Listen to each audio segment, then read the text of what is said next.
Welcome again, people, to another episode. You don't know the drill. Like, share, comment, and subscribe. Click the bell, get notified when I drop a video. I drop it daily. So return on a daily basis to see what I'm talking about. So let's get straight into it. Recently, Ghana did that initiative. Not recently. Last year, they did the gold for oil initiative, which they're using gold to pay for oil and forego the dollar. And Saudi Arabia already bought 50 metric ton, I think, which is 100 million US dollars, and they pay for it in gold directly to the Saudi government for the oil, right? And they got it in January. The second week in January, it was delivered to Ghana, the oil for the gold. So that was a good thing. But my reason for this video is I put this video on my TikTok, it blew up, and people saying he must watch himself, they're gonna assassinate him. They might call him a terrorist and blah blah blah. But which I do agree. But listen to this summit, and then I'm gonna say something on top of it. Listen. So this is a very good occasion, but it's a particularly good occasion because we greatly value Ghana's leadership and your leadership in West Africa, the important efforts on regional security.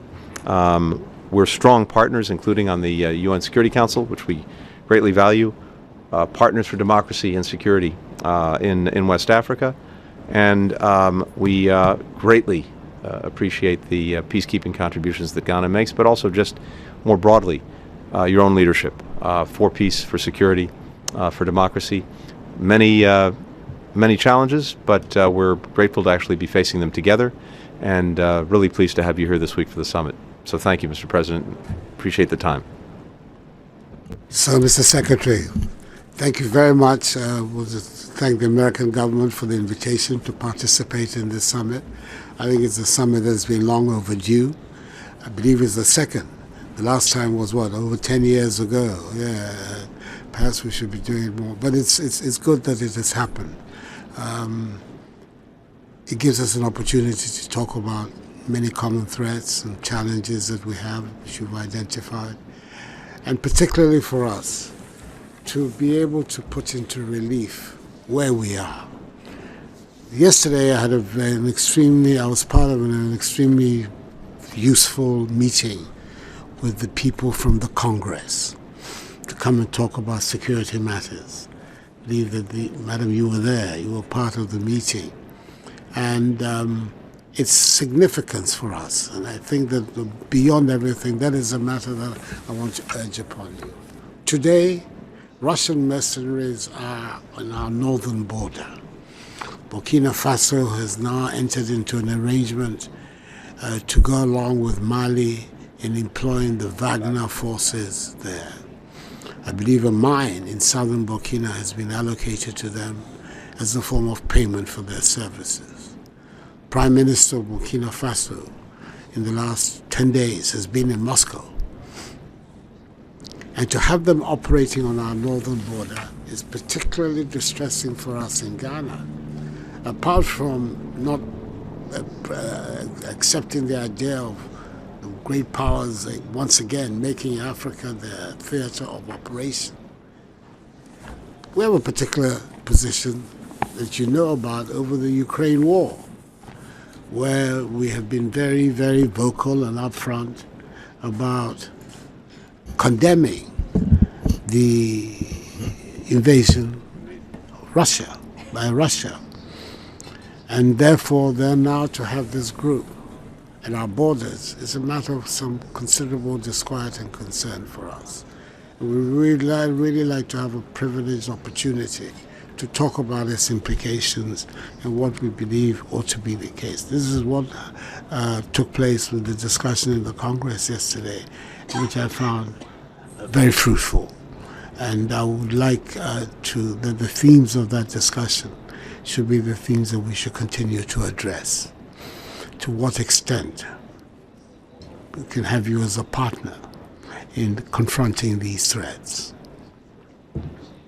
It is very important that ECOWAS and the West African area remains a democratic space.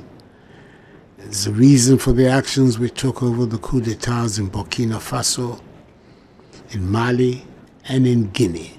And ECOWAS has been very consistent in refusing to deal with these governments because of the undemocratic nature of their accession to power.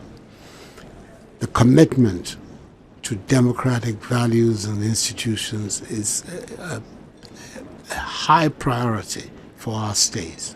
We in Ghana have been through all kinds of arrangements, governance arrangements in the past, one-party state, all kinds of experiments have taken place. And our people are not very clear in their mind. They want to go down the avenue of democratic engagement. And that is why the last 30 years of the Fourth Republic have been the most stable in our country's history. We want to do everything to preserve that. But there are enemies of democracy who are working hard in West Africa today. And therefore it's important that we bring that matter to your notice and see to what extent we can engage you as a reliable partner in the pushback of those forces. There are other areas, of course, of great significance too, the cooperation for economic growth and for the development and for the making of prosperity for our people, which is to some extent part and parcel of the same fight. Because if the young people have things to do, they're not going to be recruits for terrorist forces. So all of that is part and parcel. But specifically, what we can do about the terrorist threat in West Africa is now the major security concern of all our states, especially the coastal states, that up till now, to the last 6 months, have been relatively free of this threat.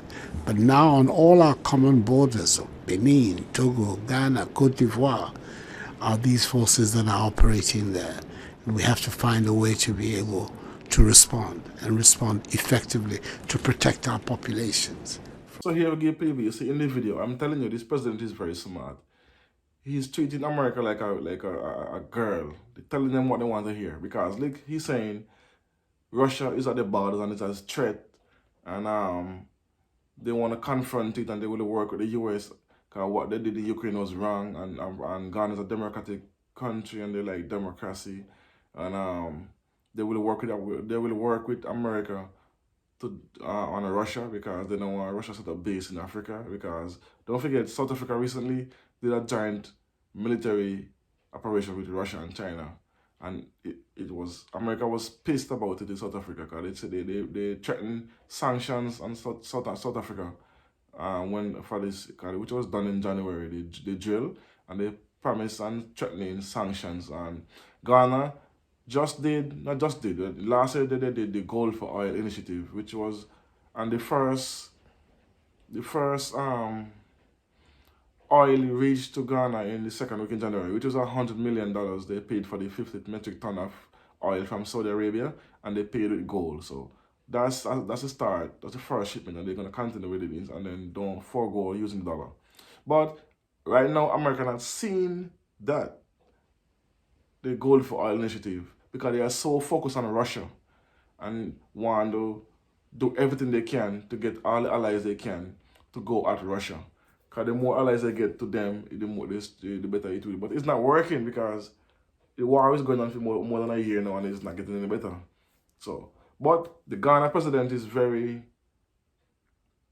Ghana president is telling a very small lately. He's going through this rocky seas. He's navigating through it with great, to me, with great foresight. It's so funny because I know people might bash him for this, but he's not going against South Africa, even though he signed trade deals with South Africa. But South Africa is in BRICS, so South Africa already have protection from Russia and China, but Ghana don't, right? So the president, he's doing this in the summit to link up with America military-wise while building his economy and helping his people. So I hope the Ghanaians are seeing this. Don't see it as I think this is a chess game he playing right now. He's a couple of moves ahead of the US right now. Because, again, they are so focused on Russia. Nothing else. They're not, and Saudi Arabia, just pissed them off because they're threatening Saudi Arabia with actions and sanctions recently because of the whole hoorah with the oil and all of that. Because they're saying Saudi Arabia sided against American interests with Russia. So me as a president, I see this. I wouldn't go against America right now when it comes to Russia. I will just play nice, play along to get along while I build my country. And by the time they're ready for me, my economy is booming. What are they gonna do? Can't do nothing. So kudos to the president of Ghana. Great move. Keep an eye on him. I'm telling you, this guy is brilliant, people. He's a very brilliant president. With all the good things he's doing, Ghana gonna succeed. I can promise you that. And all the trade deals and the banning of raw materials and the banning of importing food products and the trading with African countries for food products and for oil and for electricity, because they are trading with Nairobi for current, which are doing with South Africa with tourism and a couple other trade deals. Ivory Coast, Rwanda with wheat, and a couple other stuff. So they're doing great things in Africa. Africa as a continent now is coming together, finally rising up. Okay, if one country do it, it's an issue. But when multiple countries rise up, you can attack Africa. Africa becomes a powerhouse in the next 15 to 20 years. Watch and see, because they are rising. You have Rwanda, economy booming, Zimbabwe, Ghana, Nigeria, South Africa, which other one? Hey, Algeria and those other African countries are going. And East Africa doing the single currency, they say by 2030, and the free movement for citizens within the borders of those 7 countries in East Africa. So that's a plus again. So again, the more country collaborate, the more Africa rise. And I'm telling you, Africa have some beautiful infrastructure that the West doesn't show.